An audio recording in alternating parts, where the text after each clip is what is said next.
Wait, what? Are you comfortable? I think I am. Wait, let me see. Find a comfortable position. I feel like I want to pee. It's okay, I'll hold my pee for 30 minutes. Peppa. Yeah, that's proof that we are parents. Okay, keep it. Go away, Peppa. Prashant, I'm pregnant. Congratulations. It's been 87 years. I'm 38 weeks pregnant. 38 weeks and 1 day pregnant today. Oh, something like that. No, 2 days. 2 days pregnant. So finally, let's just work on a birth plan. Finally, I think we have all the clarity now, right? We recently got a lot of information. Every time we go to the hospital, so like in the last few weeks, the hospital takes over if you have had a previous C-section, and every time they give some new news, good news, and we're like, oh, we could also do that. So I had a C-section the first time with Kiki, and so I thought that this one is also gonna be like a C-section again, because I didn't really trust my body. I'm gonna tell the whole story. Okay. I never shared before on like in a vlog thing. So I had a C-section, emergency C-section. So I thought it's gonna happen again. Like I don't know. I still don't know if my body can do it. Yeah. Unlike the last time, I don't want it to go on for like days, 3-4 days. But we'll see. But the doctor said I was a good candidate, which was surprising. I was like, what? Really? They're calling me a good candidate after 4 days of labor? Yeah. So like, okay, why not? Like, why not? Even though I didn't have any bad experiences with a C-section last time as well. It was pretty smooth. It kind of came out of nowhere, so... It was definitely emergency, and out of nowhere, I didn't have any intention or any knowledge. We didn't do any research. We were too overconfident. Yeah. I have to say that. Yes. And we were too naive, I would say. When we were prepared, but we were prepared only for one thing. Really good. Like we had a really good preparation for the natural, like you know. Yeah.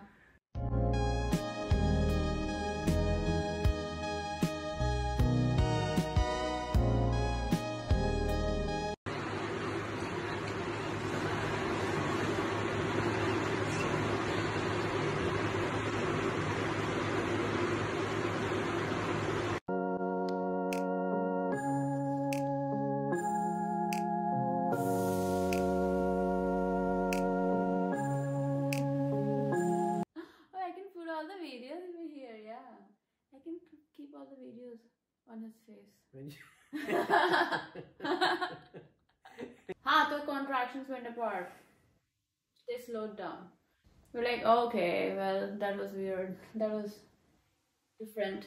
And basically, I was just doing a lot of moves, moving a lot, trying to get it started, trying to bring the contractions. They were still happening, but they were not happening like that close. Oh yeah, they were happening like 6-7 minutes, right? Imagine that. Like I didn't sleep all night the night before, and that was the night when I was dancing and all. Second night without any sleep.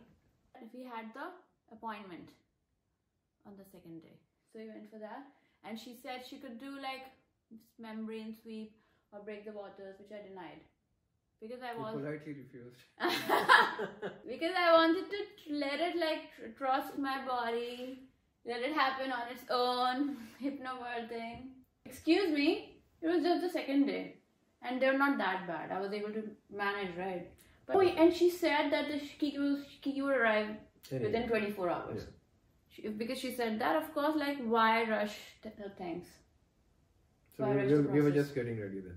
After coming back home, we started like moving around and went on a walk and all.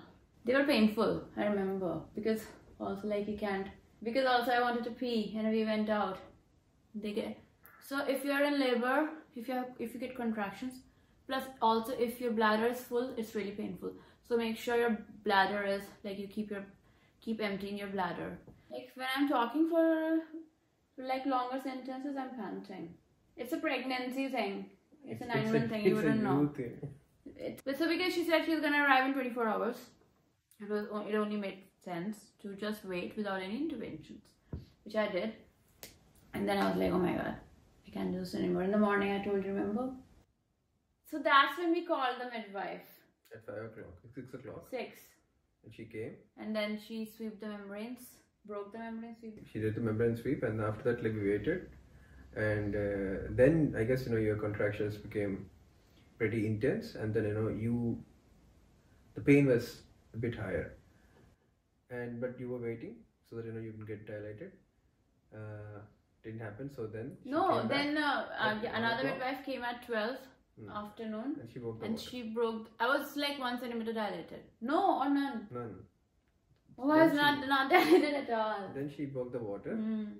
Then she broke the water, and then she came back at 3.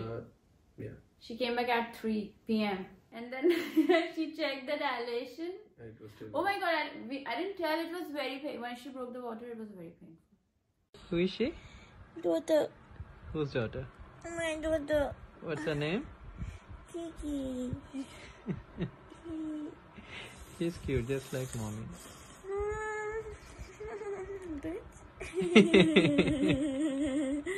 It might be stressful for her too.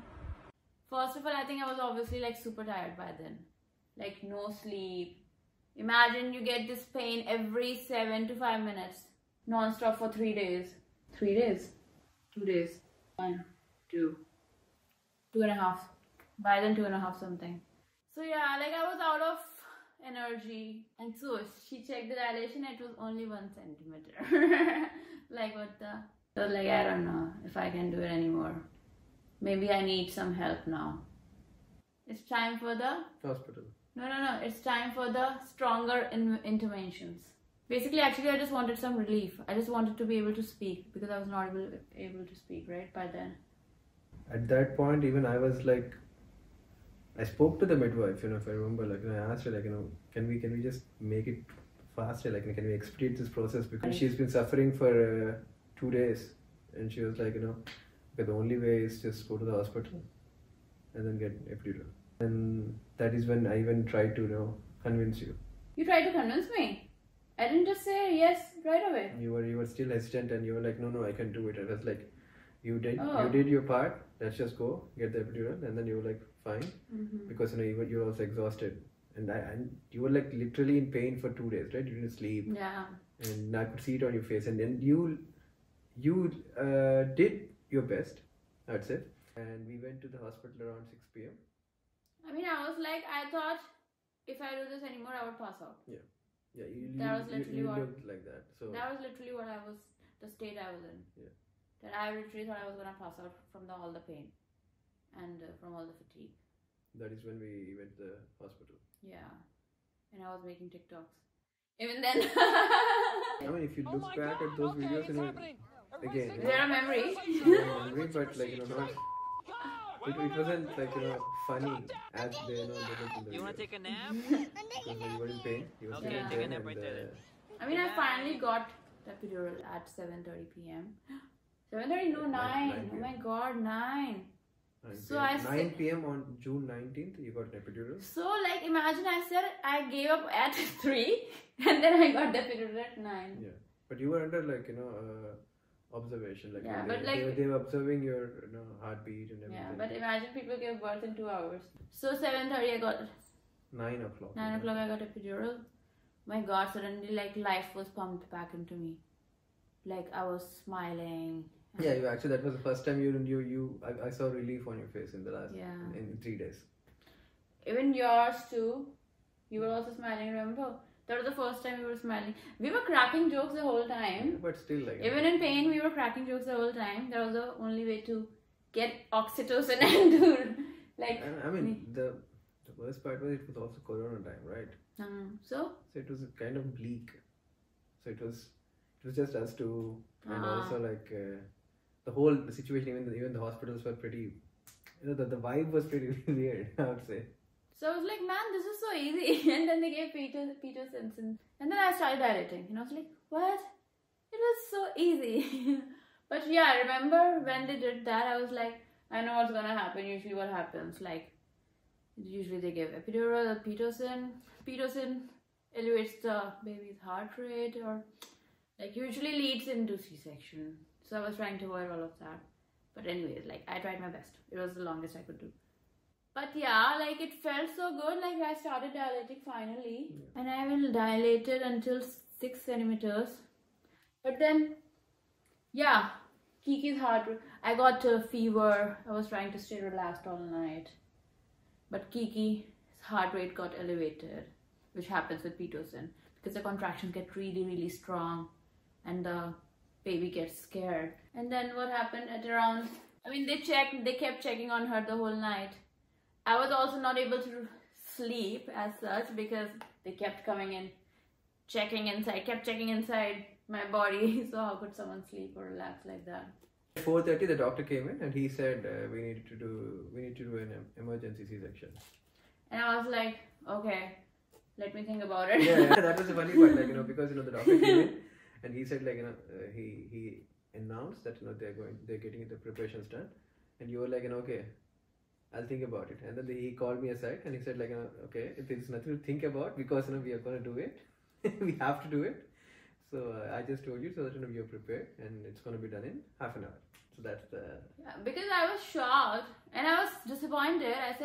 I told you, so this is what I did all the yoga for all these 9 months. So that is kind of like, because we were not really I have no idea, like, now that I look back, yeah, we researched so much about every single part of the pregnancy and labor except the C-section part. Yeah, because I thought, like, what could go wrong? Pregnancy went on really smooth. Then I was we should have, but yeah. I mean, I was also pretty active, and pregnancy was really smooth. So I was like, labor should also be smooth. So this time we are more prepared and ready for anything and everything. Yeah, it was so weird, right? Imagine I was like, C-section, what's gonna happen? It's just the both of us. Like, we didn't have any. It was Corona time. You could not take any help or have visitors in your home. And obviously, like, my parents also couldn't come because Corona time, no one was traveling. My sister was not here. Like, this time the things are so different. So my parents are arriving tomorrow. My sister is already here. Yeah, they will also have to look after Kiki. We also have a kid now. Yeah, but the more help, the better. Yeah. And we were so, like, this time we were so, like, made up our mind. But the experience with C-section was nice though. Doctors are pretty good. The hospital was pretty good. Like, the C-section when it happened, it was nice. I loved that we had this transparent sheet and I could see what was happening. Of course, not cutting my. They actually looked at your birth plan. Oh, that's why they did it. No, they did it, like, no matter what, but they actually read it because when I spoke to the doctor, he said, like, because according to the birth plan, we cannot accommodate every single part of it. Yeah. But we'll try to make sure, like, it's a gentle birth plan. So it does make a difference, huh? I mean, they do take your wishes into consideration. I didn't see the placenta though. I wrote that I wanted to see the placenta. I want to see the placenta this time. Yeah, you have eat it. But does it make me non-vegetarian if I eat the placenta? Eat your finger then. That doesn't make me non-vegetarian. Then That's just gonna make me look like a psycho. If I eat my finger. I mean, I love that they kept Kiki as soon as she was born. They kept her right on my chest. And I was like, what? She was real all this time? I literally had a baby? They made me cut her umbilical cord. Yeah. And I told you, sing a song, which you didn't.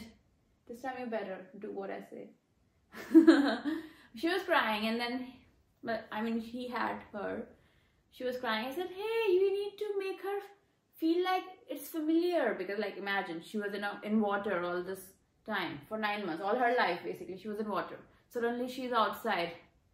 So much noise all around, bright lights. So I wanted her to listen to familiar voices. So we better do that this time as well. However she comes. However Annie comes. However Annie comes. And then you did a really good job at home. Handling everything. This guy handled everything. Like, he took care of me. He took care of the baby, of Kiki. So, like, I'm actually very proud of you. I'm proud of you. I'm wondering how you did that. We're proud of each other. Also, you didn't have any paternity leave then. Yeah. They had only put it into practice the month after that, right? Yeah. So you were literally doing your job, cooking for us, taking care of Kiki. Ignore that part. That's not. Why? That's what makes all the difference. No, That's given. That's what made me also, like, more confident about the second child, because I'm expecting you would do all of that again. Recovery was good. C-section recovery was good. I started moving on the same day, right? You started. I mean, yeah. they wanted you to walk the next day, I guess. Okay, yeah.